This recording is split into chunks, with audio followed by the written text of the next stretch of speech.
Hi everyone. So, the disorder I chose to focus on is complex post traumatic stress disorder, or CPTSD. Even though it's not officially a separate diagnosis in the DSM 5, it falls under the same umbrella as PTSD in the trauma and stressor related disorder section. Most clinicians treat it as a chronic or developmental form of PTSD with symptoms like persistent negative self beliefs or difficulties in emotional regulation.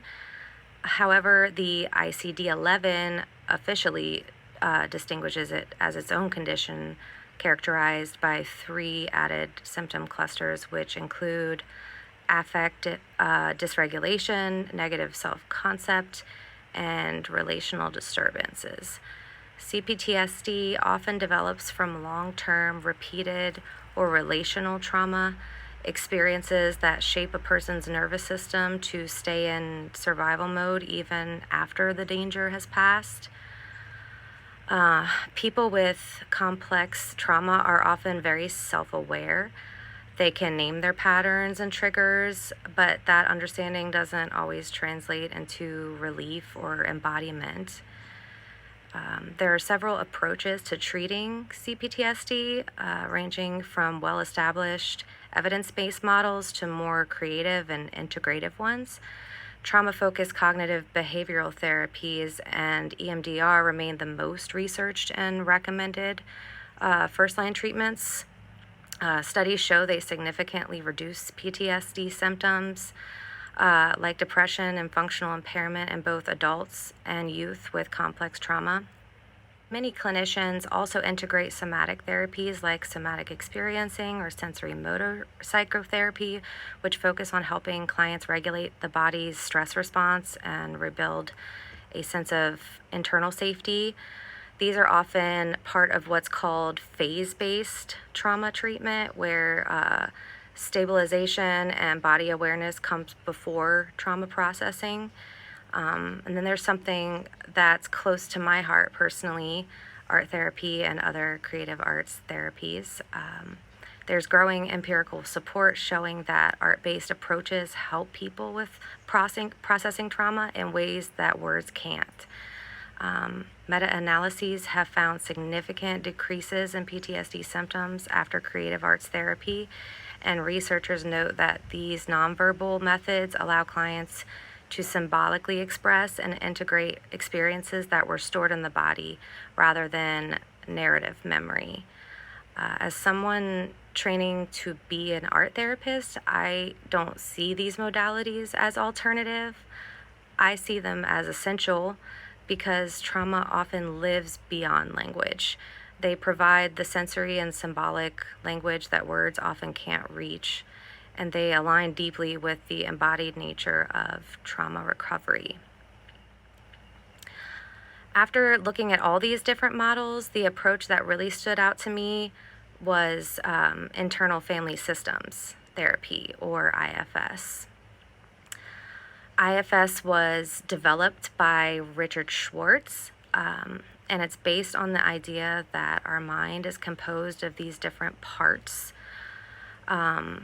almost like an internal family. Some parts carry pain, others manage daily life, and some that protect us when we feel safe, or unsafe rather. And beneath all of that is the self, which is described as like a calm, compassionate, curious awareness that can lead the inner system towards balance. The overall goal of IFS is to help the self become the leader of the inner system, building relationships with each part instead of trying to silence or fix them. I think what makes IFS so interesting to me is that it doesn't try to get rid of symptoms. It invites someone to understand why those parts developed in the first place. From a research standpoint, IFS is still considered an emerging evidence-based practice, but it's showing real promise for trauma. A 2021 pilot study by DeAndrea and colleagues found that after 16 sessions of IFS, adults with histories of multiple childhood traumas had large reductions in PTSD symptoms. Depression and dissociation. Another 2024 study found that people with PTSD and substance use issues also improved significantly and reported that the process felt safe, it felt and meaningful. So while there aren't yet a ton of large randomized trials, the early results are strong. But what draws me to IFS is how it works.